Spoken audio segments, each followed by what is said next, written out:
یہ بدن گل سڑ جائے گا، انسان کا یہ بدن مٹی سے بنا ہے اور مٹی ہی میں مل جائے گا۔ تو قبر میں جا کر خوبصورت آنکھیں جنہیں سرما اور کاجل سے سنوارا جاتا ہے، اور یہ بال اور رخسار جنہیں حسین و جمیل بنانے کی تگ و تحقیق کی جاتی ہے، اور یہ پیٹ جس کی بھوک مٹانے کے لیے ہر طرح کے جتن کیے جاتے ہیں، یہی آنکھیں پھوٹیں گی اور ان کا پانی چہرے کے رخساروں پر بہہ پڑے گا، اور گال جو ہے خود بخود گل کر ٹوٹ جائیں گے، پیٹ بدبودار ہو کر پھٹ پڑے گا، قبر میں کیڑے اور اس مٹی کے بدن کو اپنی غذا بنا لیں گے۔ اس حالت کو انسان دنیا میں بھولے رہتا ہے، بھول جاتا ہے، مگر یہ حالت پیش آ کر ہی رہے گی۔ تو اسی جانب متوجہ کرنے کے لیے ایک مرتبہ حضور علیہ السلام نے حضرات صحابہ کرام سے ارشاد فرمایا، روزانہ قبر فصیح و بلیغ زبان میں برملا یہ اعلان کرتی ہے کہ اے آدم کی اولاد، تو مجھے کیسے بھول گیا ہے؟ کیا تجھے معلوم نہیں کہ میں تنہائی کا گھر ہوں، میں مسافرت کی جگہ ہوں، میرا مقام وحشت ناک ہے،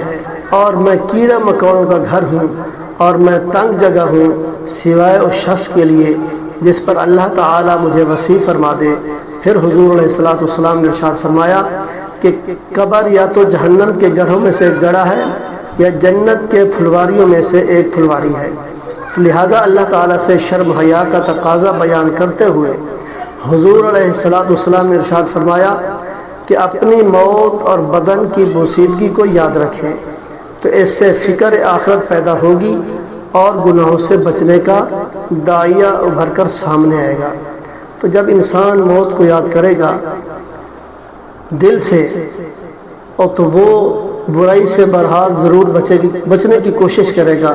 جب برائی سے بچے گا تو پھر وہ نیک اعمال کرے گا، اور جو نیک اعمال کرے گا پھر خلوص کے ساتھ کرے گا، اور اللہ سے ڈر کر کرے گا، جنت و جہنم سے ڈر کر کرے گا۔ تو لہذا جب انسان اعمال صحیح کرے گا تو پھر وہ اعمال جو ہے وہ قبول کیے جائیں گے، اور حرام سے بچے گا، حلال کی کوشش کرے گا، تو رزق حلال جو ہے اس کو کمایا جائے اور اس کو خود بھی کھائیں اور بچوں کو کھلائیں۔ تو حرام کا جو لقمہ ہوتا ہے تو وہ جو ہے وہ برائی کی طرف لے جاتا ہے، نیک اعمال پھر اس سے نہیں ہوتے۔ تو لہذا یہ اس کا حصہ ہے رزق حلال نیک اعمال کا۔ اگر رزق حلال ہوگا تو نیک اعمال جو ہے اس سے ہوں گے، برائیوں سے وہ بچے گا۔ تو دعا ہے اللہ تعالیٰ ہم سب کو نیک اعمال کرنے کی توفیق عطا فرمائے۔